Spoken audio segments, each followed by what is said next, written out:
Hello everybody, today I've got a sixpence to look at.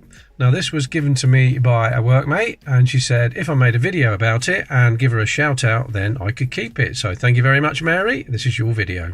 Mary is my best friend, she makes me my tea. Well, coffee anyway. Now if you're not familiar with the old British sixpence and you don't know the size of it, there's a little rubber washer there to give you some size comparison.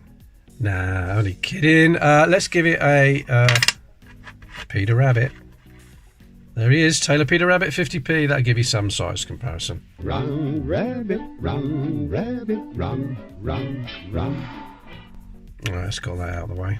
So here we have a sixpence. Let's give you some specs. 92.5% silver, this one. So 7.5% would have been copper normally. 22 million was the mintage figure. Now the obverse, which we're looking at now, the obverse, which we're now looking at, was by the designer Bertrand McKennell. Now you can just see his initials under the king's neck. If I can get the light right, you can see BM for Bertrand McKennell. Just see that there, I think.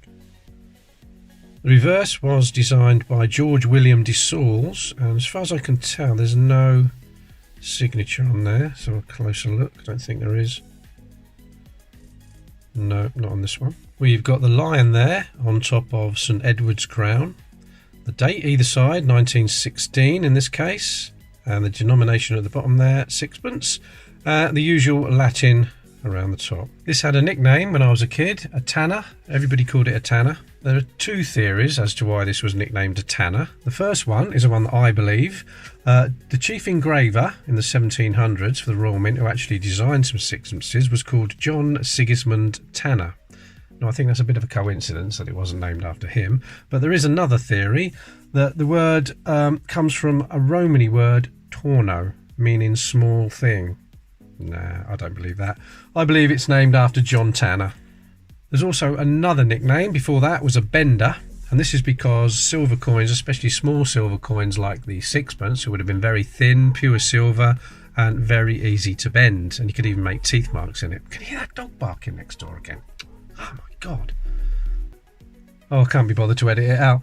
Right, and this is where the nickname or the saying going on a bender comes from. Going on a bender, you hand over your sixpence to the pub or the tavern and you could drink all day for a sixpence. Sounds cheap, but sixpence probably a day's wages back in those days. The monarch on this one was George V, Victoria's grandson. It's a lovely condition, it hasn't been cleaned. Very nice condition.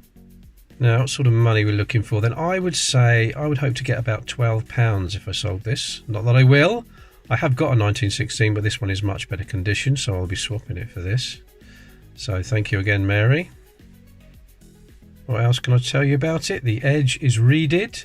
It weighs 2.83 grams and has a 19mm diameter. And in real money, that would have been 3/4 of an inch. That's what they would have said in 1916 anyway. This sixpence, or identical ones to it, could have been circulating from the year it was minted in 1916 right up until 1971 as 6 old pence, and then from 1971 you could use it as a 2.5p right up till it was demonetised in June 1980.